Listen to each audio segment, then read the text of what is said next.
Hi, Kate. Hi, good morning. Good morning. Good to see you. Thanks you guys for hello everyone. It's Kate Stillman with Yoga Health Coaching and Yoga Healer, and we are going to have a conversation on diversity and race awareness in yoga health coaching. And I'm excited to be here with Monica. Monica, I just realized I don't know how to pronounce your last name. Biasiolo. Biasiolo, and you're in Rome. Yeah. And Romy Toussaint, who's are you in the Philly area, right? I'm in Princeton, New Jersey. Well, Lawrenceville, New Jersey. Right Lawrenceville. Princeton. Mm-hmm. Okay. And Denise Latau, and you're in Miami. Okay. Awesome. And part of this conversation just came up with everything that's going on, particularly in the United States. Plus, over the years, my awareness of race diversity and yoga health coaching, and a lot of yoga health coaches kind of coming to me being like, why aren't we more diverse? And I'm like, the doors are open. I would love for our community to be more diverse. I'm really not sure how to make our enrollment process more diverse.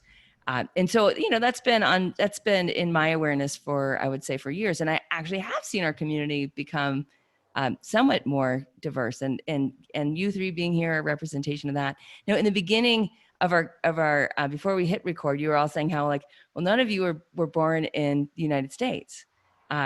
But why don't you just give a brief introduction of where you were born and what your, just what interest you're bringing into this conversation. I'll start. My name is Romy, and I was born in Haiti. I came to the U.S. via Kennedy Airport when I was 12 and a half and moved right into Princeton.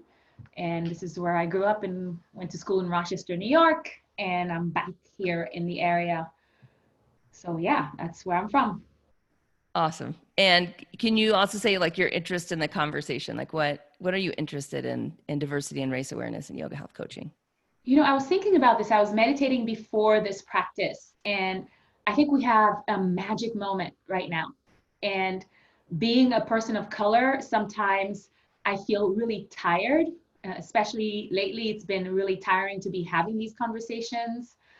And at the same time, I realize that I get to be tired, and then I get to step back and take care of myself and restart, because this is a magic moment that we have to take advantage of, to find ways to have the conversations, diversify, and encourage everyone to do their work in their own way.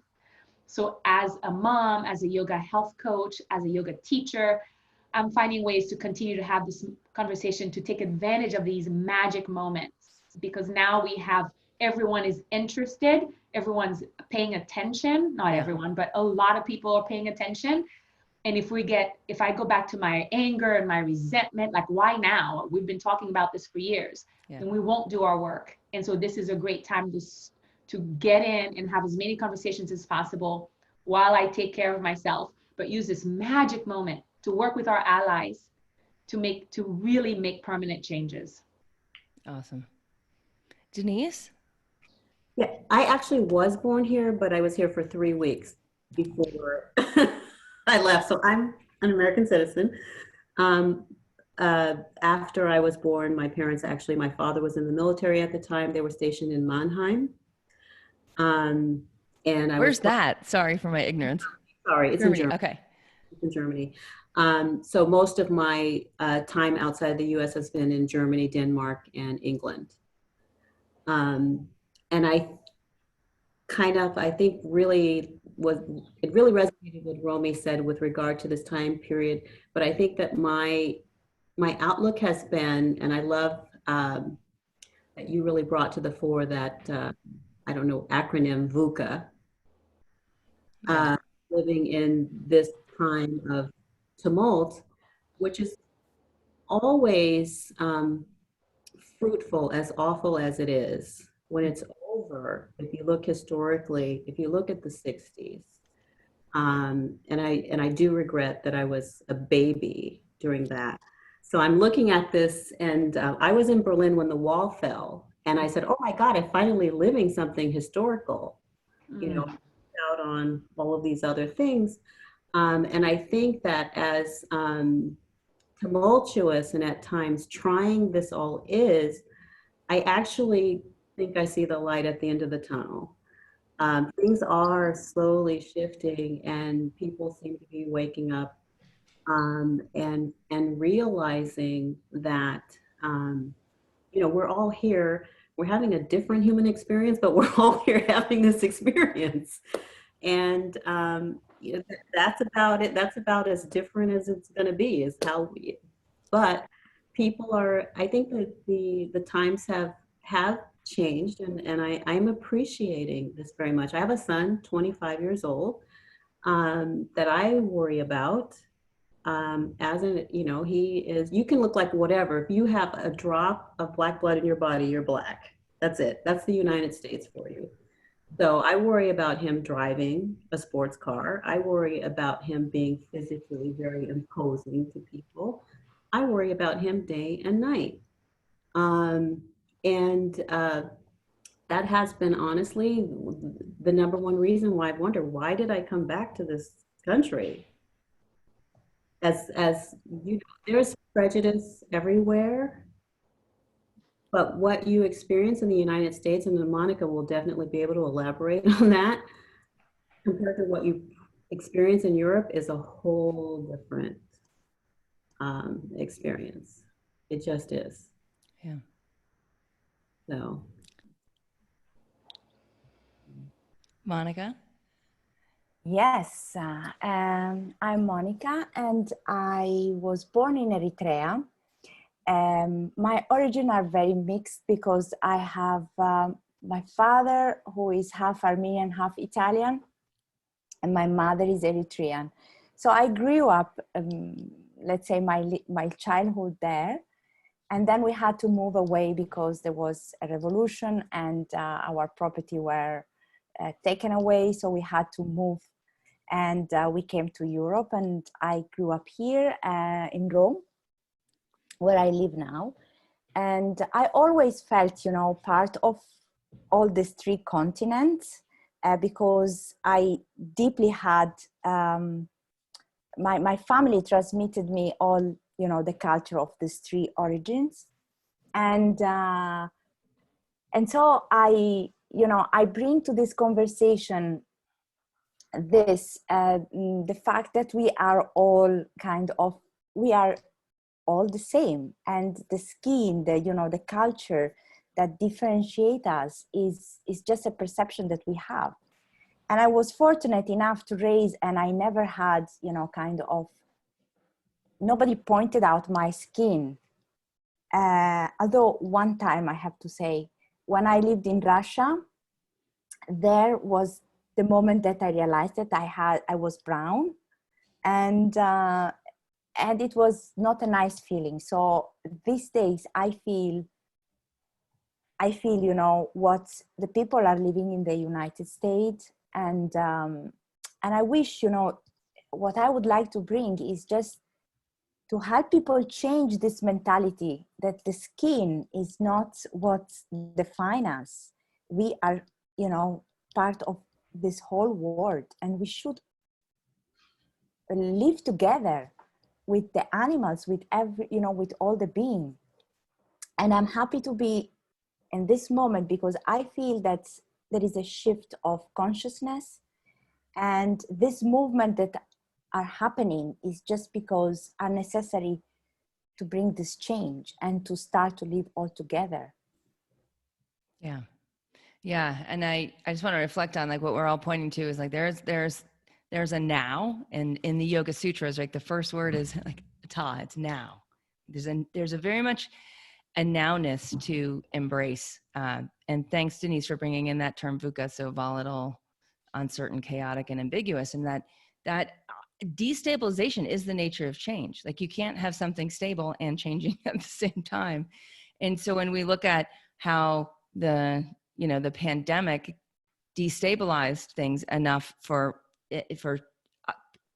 a level of instability, a level of chaos, a level of just out of the boxness for a social revolution to occur, rather than like fight against this. Like I just really want to highlight what Romy brought up, because I've heard this a lot, particularly from the African American community in the United States, of like just the fatigue of like the tiredness around the constant mourning of injustice, the reality of that, the reality of having children that are unsafe, and the exhaustion of the ongoing worry of that, and this sense that like, well, there's this like yes and, right, like yes and how do we do this together, like how like you said, Romy, like with the allies, like how do we as yoga health coaches of any skin color on any continent, because that's really where what I've noticed in our forum conversations, people are wanting to be part of the solution, right?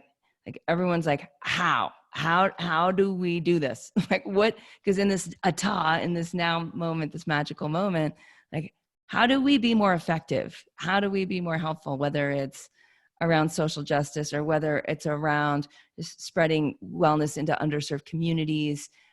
There's a lot of, there's been a lot of conversation even around like, how should wellness professionals price their services so that more people have access to holistic care?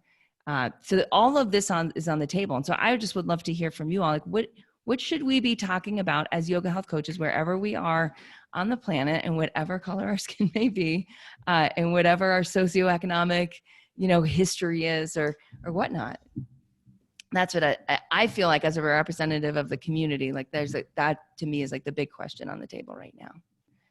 I'll start, Kate. I'm thinking about this idea of using our privilege. So I am privileged in many ways, that I have a platform that have been for the past several years, have the opportunity to be in front of people. So how do I use my privilege to work with my 99% white clientele to help them, encourage them to unlearn racism, to become more aware, to really Atta, now is the time for us to practice, to unlearn racism. So pointing people to, whenever I'm on my platform, pointing people to the literature that's there, to the hashtags, the many different things that they can do to be having this conversation about racism with their families, with their work, to really help to open people's eyes. And so just as I coach people when I'm coaching them to be great yogis, to manage their energy, I'm using my opportunities in my platform right where I am to start to preach, talk, encourage, vent. This morning I was doing my workout with my dear friend, and we were having this conversation. And there were times when I became very animated, my anger would come up and it would come down, but I was using that platform right where I am to have that conversation. I think it was Martin Luther King that says, if you're a street sweeper, sweep the street like God is going to walk in there next time. So you're going to do your work right where you are using your platform. So I have a document that talks about what everyone can do depending on where they are. If you're a lawyer, if you're a teacher, here's what you can do. But it begins with making this commitment to start to have the conversation using our privilege wherever we are, to start to open the doors, to have better conversations and to share what's going on. Great. And I'll just say that we can link to that document in the show notes for this episode. Yeah. Awesome. Thanks. Yeah. I also resonate with what you say, because I think that the fact that we are privileged, and to help the people who are less privileged, also to reach them, to reach out to them and see how we can help them, because the change happens when the person fundamentally change from inside. So they have to work with their belief system. And so changing all this and making them realize that the unity, that we are part of the one, I think that is fundamental, because bringing awareness that this egoistic, our ego like separation. So we need to work, I think, as a yoga health coach, to help people to take out this separation that we have between me and the other, and to see the other part of me. So I will treat them like I'm treating myself. And this is something that people can help that, to change the consciousness and help, like a ripple to spread in all the ways, because I love that. Like, so really just fundamentally coming from unity consciousness, like seated in unity consciousness, and then acting from and being from unity consciousness. Yeah, because each one of us has some unique gift to bring to this world. And so we need to understand this unique gift and understand that maybe mine is different than yours, but together we make a beautiful puzzle. And, when we realize this, things start to change. Yeah. And there is no color or, race or, or social, because everyone is unique and it's beautiful what it's bringing to the world. Amen to that. Well, what I've actually just been thinking about, and I never pronounce this word correctly. I don't know why I can't get it as 4 letters. Is it Seva or I can't pronounce this word. Oh, Seva? Seva. I always I have been thinking about, in terms of directing towards disadvantaged communities, something really along the lines of this that you have for young disadvantaged youth and for parents. So the habits, just like the daily habits, they're free, they align. Yes. Yeah. Yeah. A lot of everything, to me, at the end of the day, boils down to education. It just does. And that's been my experience. That was the experience of my parents. And I feel like, and this is what we're going through now, basically on a worldwide scale, an education of what's really happening, that we've all kind of been sleeping through, and now we can't. We just don't have the opportunity now. We just have to face it.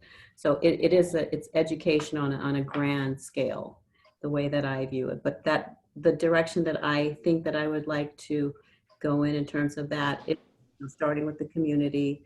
I've always worked, I haven't really started yet, but my direction has always been with women my age. So I'm 59, happier than I've ever been in any other part of my life, I'll tell you that now. And that's who probably have kids. I had my son late, but my son is 25, who have kids, who also have friends, who just starting some kind of an effect of how do we get people educated, but we're also looking at economic issues too, because honestly, if you're not eating, you're not really worrying about the habits. You're worrying about how you're going to eat the next day. So it's all tied together. But trying to figure out a way in which, how can you be of service to communities that where this is not a priority. How do you get there? How do you get to the point where it could possibly become something that people realize that this could potentially change my life? So if you can offer something affordable, and I always say affordable, and people say, why not free? And I think people have to have a buy-in. I've done a lot of charity work in my life, and if people don't even pay $1, they don't follow through. Yeah. So I'm looking at it in terms of what can you create that's very, inexpensive, but enough of a buy-in, and how to, produce that. Yeah. And I'll speak a little to the free front, as just from the way that I've been able to somewhat navigate this. Is there's like the free stuff and there's the paid stuff, and my time goes, it's probably like 30% to the free stuff. It's a lot, and it's through podcasting, it's through writing. And it's through getting on other people's shows as well. And so one of the, you know, when I first looked at like Ata, or the magical moment, one of the first, and there's something about like the discomfort of VUCA. Like if we're like, there's a discomfort that we all are invited. If all of us are able to be activated on a greater level than we previously were, there's a discomfort because it means a change in behavior. And I talked about in the last yoga health coaching session about like, can sometimes be shame with that. Like, I think regardless of skin color, regardless of profession, regardless of like whatever you've done before, there can be just this level of like, I should have been doing that already. And how to move, what I found is like to move through that with action is really helpful. Just like, well, how do I need to behave right now? And that can move from that place of the discomfort of needing to act differently, needing to do more, needing to activate oneself, and the shame of not having done that already, into like, well, how can I be more effective next? And so one of the first things that I did was just like reach out to like, who do I have more in common with than I previously realized? And can I just reach out to these people that also have platforms and just say like, hey, I want to support your message however you want. If you want, I can, have you on my platform. If you want me to talk about certain solutions that, we found on your like let's ideate. Like, and it was interesting to see a lot of responsiveness to that, of people being like, yeah, okay, like let's play. And that to me was really exciting. It was really exciting to be like, oh, okay, I'm not quite as, I think for a lot of yoga health coaches who are trying to be more effective in, just in like, how do we raise race awareness? How do we spread what we know into communities that might not have it as much? How do we listen and become better students of how we can serve, or how we can be more effective, is often just in asking ourselves the uncomfortable questions or the hard questions, and reaching into whatever solutions sort of come in and acting on those. Like a lot can actually change quickly. Yeah, I love that. I think it really comes in line with what you teach, and which is the habits, right? So the habits are daily, and we go through them every season. And I think this whole thing about waking up to race and racism is similar, right? So each of us has our own work to do, whether we are white or black or whatever it is that we label, or I am waking up to my own racism, right? And so I'm educating myself, even as a Black woman who goes through this. How do I wake up to my own ways of being racist? And so I'm waking up to that. So what is the work that each of us has to do, and especially white people, and especially privileged people? And what I love about relating it to the habits is, you're going to wake up one day, you're going to watch Andrea D'Angelo's White Privilege, whether you watch it or you read the book. You're going to wake up and you're going to be disturbed, and you're going to feel sad, you're going to feel shame. And then the next day you go back to work, and you go back to your family, and you forget. And so you need to come back to waking up every single moment. So what are the triggers that will help you to wake up again, to remember again? So it's just like the habits. So this is a long-term, small work that we do with ourselves every day. And then we open up to, so, okay, then how do I wake up my family? How do I wake up the world? So what are the habits? What's the work that I'm going to do out there as a teacher, as a lawyer, as a marketer, as a manager, as a mom, right? This daily habitual work of waking up and doing the work, right? And so I think it's a huge commitment that we can do one bite at a time, one step at a time. But it's so important to really come back to this. This is a habit. This is a long-term work that we have to do every day. For example, Princeton University just voted to remove Woodrow Wilson's name from the Woodrow Wilson School of Public Affairs or International Affairs, and to move, to take away his statue and everything. And everyone thinks, whoa, what a great thing. Well, 4 or 5 years ago, the students were protesting and did so much work to have that be done, and it was not. But today it is. And so we can go back and go, well, what the hell? And Hatha Yoga today, we start today, right? And so that is dismantled, and we're grateful. So what's next? What's next? And so I think it just really lines up with the habits. You know, what are the little things that you can do on a day-to-day basis to dismantle racism within you, within your community, and in our larger world. So setting yourself up to go vote, to protest, whatever it is that you do well to do it. So it comes back to those daily habits. Yeah. And we'll have a blog post. I mean, we collaborated on this blog post around social justice learning for healers. That has a lot of suggestions in it too that we'll link to in this episode, around books, around videos, around interactive experiences, audio, influencers, and this is a post that we can continually add to, so it's not just like a one and done. Yeah. I was thinking, may I? I was thinking about this too, where, you know, the work we do on ourselves is the work that we do for the world. And Monica, you were saying that, right? Just this realizing that we are all in this ocean, like we're waves, right? But below, we're all together. We're all part of this big droplet of water.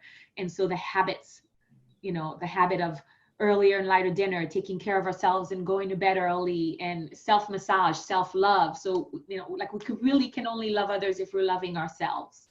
And so it's micro and macro. And, you know, we can relate it as yoga health coaches back to the habits. So how much more are we going to work on ourselves, and so that we have the capacity and the energy to work in the world? Yeah. Amen.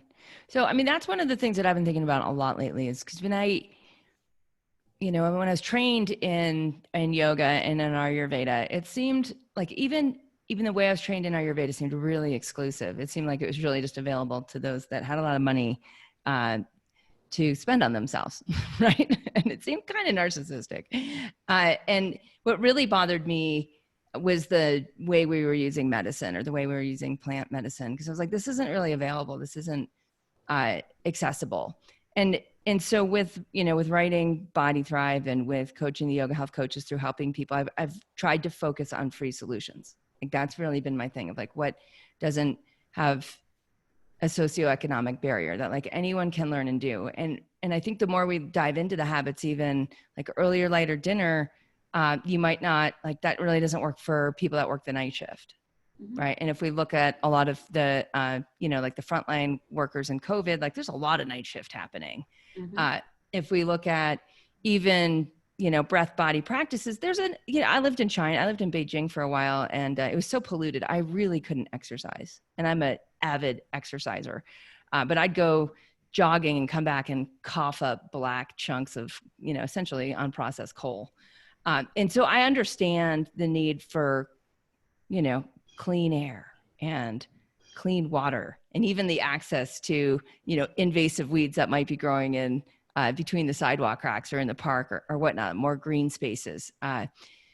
So I would just like to speak a little bit to that. Like what habits are accessible to any, to any socioeconomic category, and what are the ones that yoga health coaches should help raise awareness around the planet or on, so that more people have access to clean air and clean water and green spaces and green food.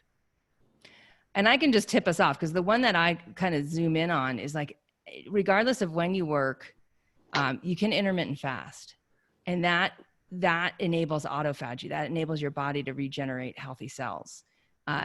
And so to me, that's really, it's pointing more to when you're eating than what you're eating. So we don't need as much, like, even high prana foods. Like might be nice to be able to have your dandelion salad, but not a necessity, because our bodies are pretty resilient, even with a lot of, not great food. So I just want to kind of kick off this part of the conversation, because I think it's something that yoga health coaches should be thinking about. Yes, I think that, you see, the identity is connected with the planet, and with the food, and what we, it comes naturally, because when you recognize that you are part of the one, we will have a lifestyle that will pollute even less, because we will be more aware and our choices, because nature offers us a lot of things free, and we need to understand and to get to destructure the culture that we had of eating, that we have to have certain kind of food because the culture told us that that is good, that is healthy. In reality are the things that hurt us more, like with the meat industry. I did some studies. I have also some study in environment, so it's something that I'm passionate. And in China, for example, their diet was really plant-based diet with a lot of fruit, vegetables, and very little animal food. And old Asia. And then I think it was, when was it? After the Second World War, things started to change, and then they started to introduce the meat. And so the culture changed, and then they started to say that the meat was healthy, that they need to have the protein, and more cancer was coming out. So educating people also of this, and telling, showing them that we need to go back into the rhythm of nature as it was before. We are in a very unhealthy place in all senses. So this is something that also I would like to, to bring awareness that the things that are good for us are almost free. So they can be, everybody can reach them, Sometimes we want to eat more, maybe more meat, more protein, and less vegetables. So we kind of get used to, our palate gets used to this diet, and we think that is the things that we need to do. Instead of, it brings up like diet, like that book of, I think, of John Robbins 50 some years ago, of A Diet for a Small Planet, right? Like there's a way, once we realize we're all unity consciousness, right? Like we're all in it together. Well, how should we be eating if we're all in it, if we're all in it together? What should we be growing? What should we be nourishing the earth with? Yeah. Big. Well, I think that, the mind body practices, you don't need money to do that.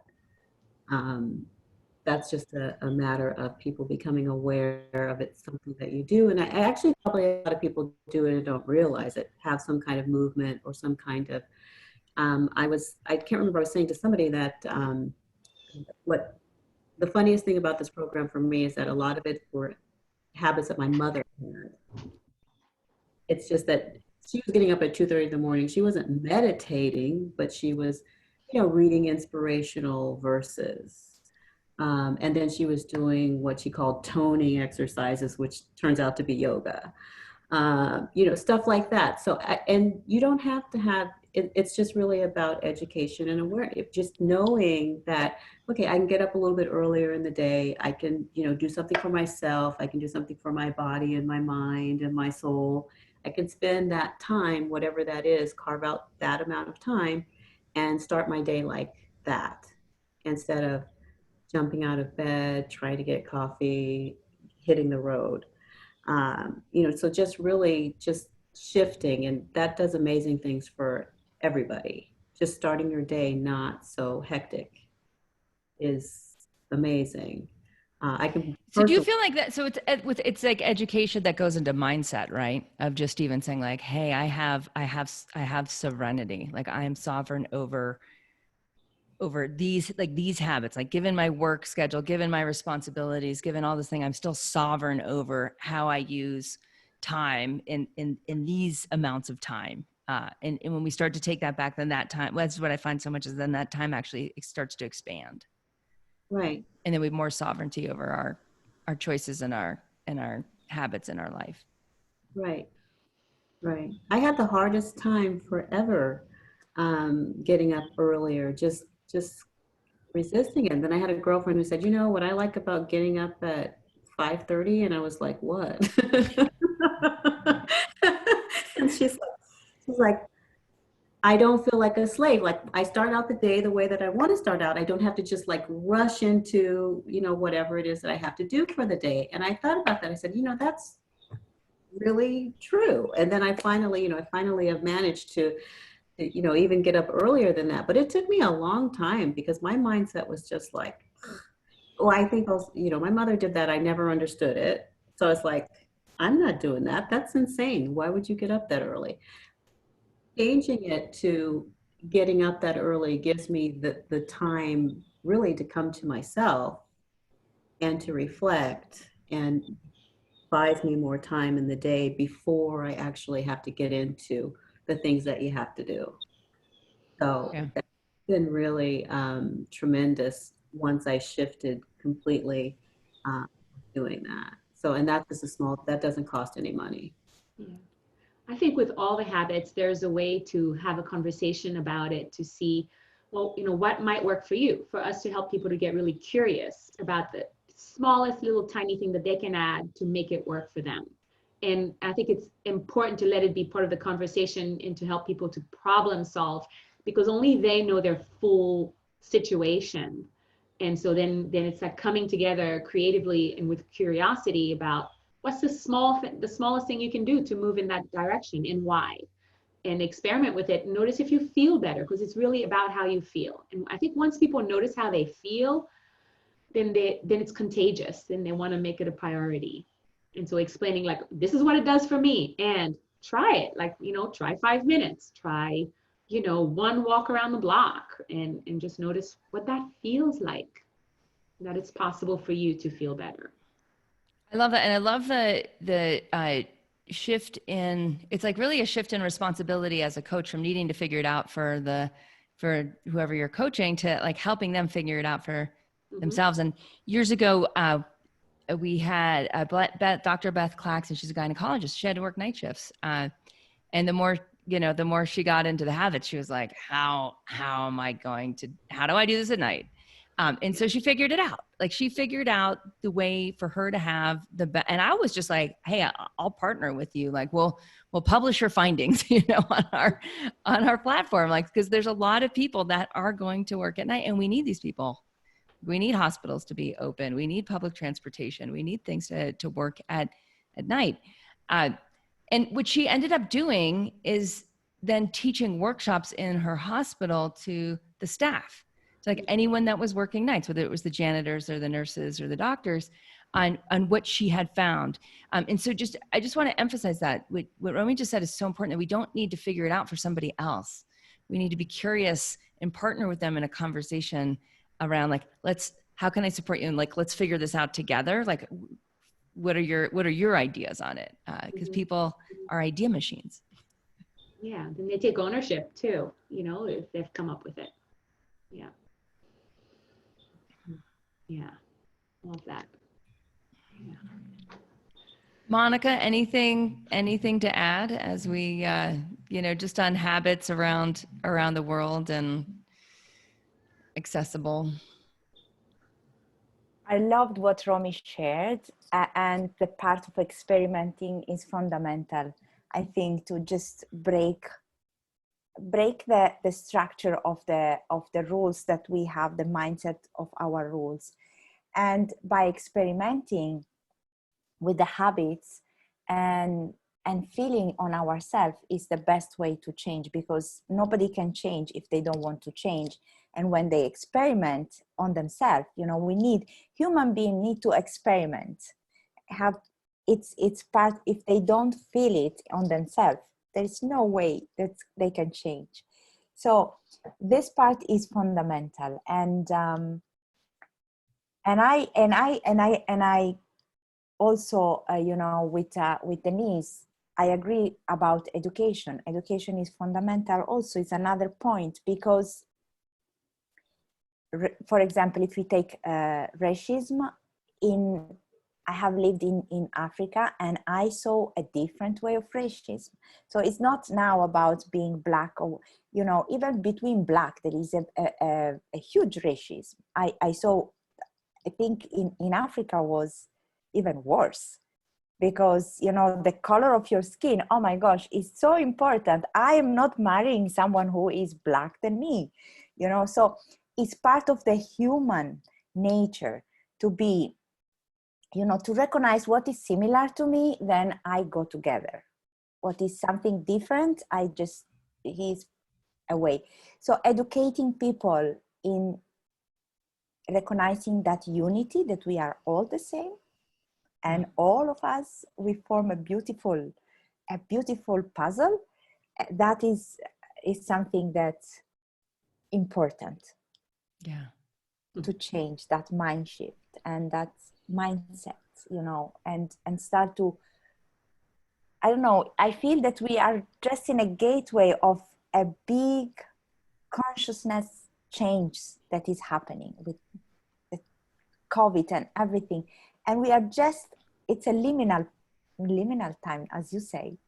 And so I feel that we are like in first line, like warriors, and bringing this knowledge and bringing this light to everybody. And it's beautiful. Mm. Yeah. And thanks for bringing up that, you know, this problem is old and it's everywhere. I mean, I've lived in India and experienced, I mean, in India, the caste system's really strong, right? By color of skin. In Mexico, same deal, right? Like I'm not sure I've lived in a place that hasn't had skin-based racism. I mean, maybe in China it's a little, but they have their own form. It's a little different, right? Well, they do everything to make sure that they don't get darker in the sun and all. Mm-hmm. Yeah. So when we look at, you know, I just want to kind of come back to like the free solutions and some of the things that we've talked about, because the other thing that I learned really early on in Ayurveda, and not so much from yoga, but in Ayurveda, where we just look at what are the habits humans do well with. And one of the basic, like the most basic habits, even with like breath body practices, is walking.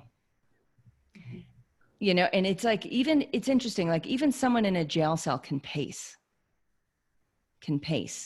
right? So it's like when I often go to like, what are like the most extreme situations, you know, situations that Gandhi lived through, that Nelson Mandela lived through, you know, and it's like, where do the habits fit in when someone really feels like they're not able to do much? And with walking, what's fascinating, like it reconnects the human with the earth, with the rhythm of the earth, and with locality and with location. And in that, like taking back that power of connection and the power of sovereignty, of being sovereign over self.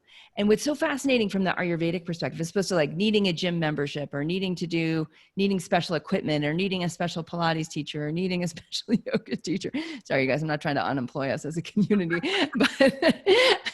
but there's this teaching in Ayurveda that those things are even too aggressive.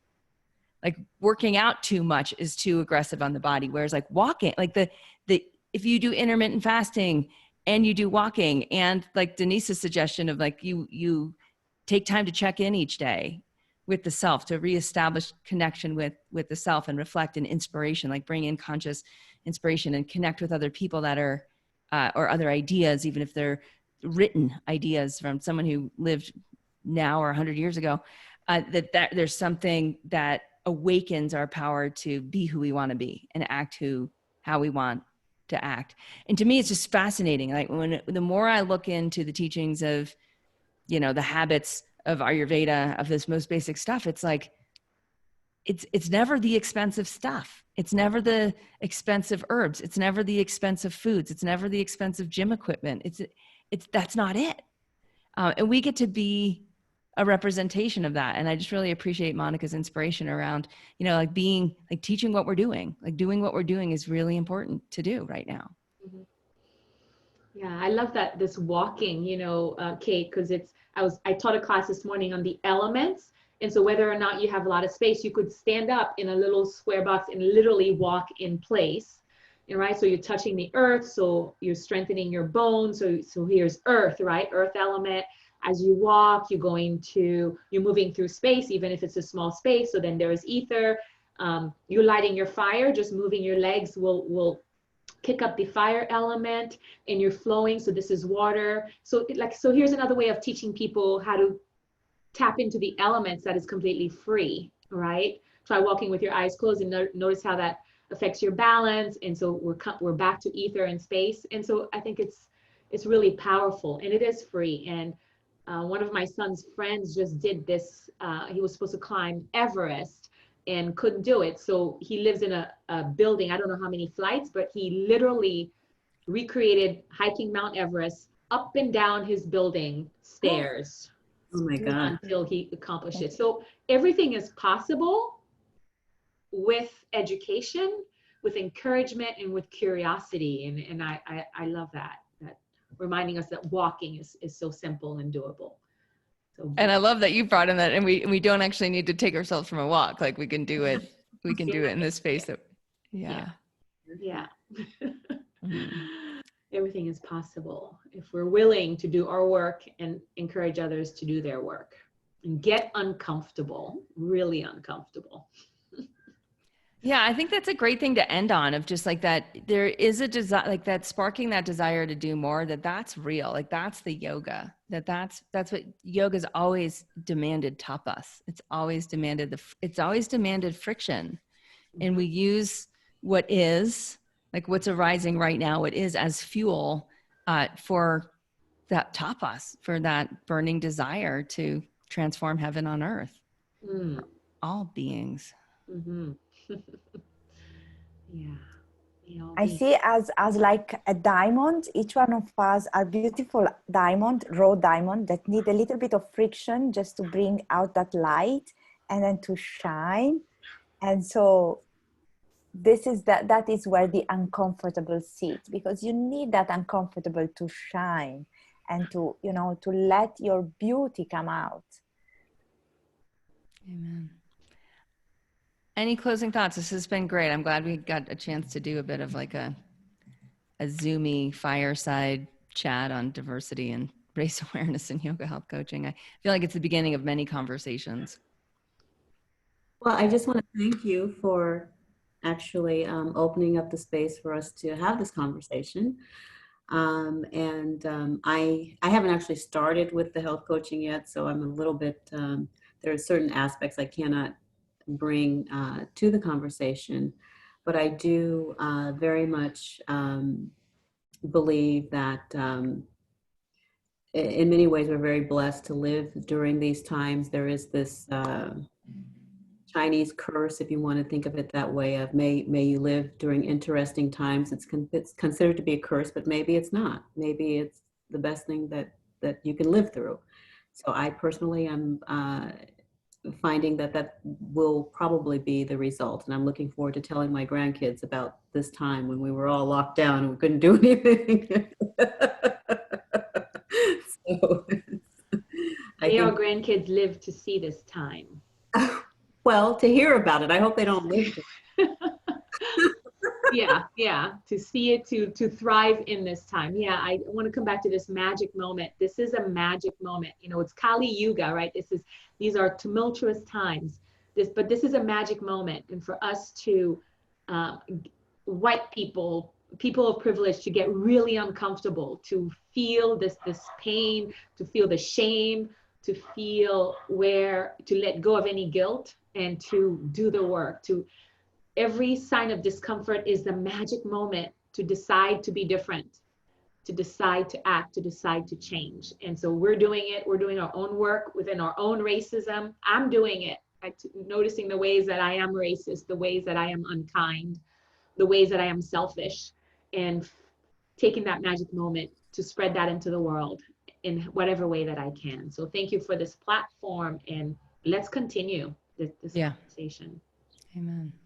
Yeah. And I one of the things that occurred to me, right when we started this conversation, like we have a great Latina community in yoga health. Like there's, it's like just showing actually we are, just like bringing more voices and more diversity to the front. I think is probably one of our next steps. Awesome. Thank you, Kate. Thank you, Kate. My pleasure. Thank you all. Thanks for being here.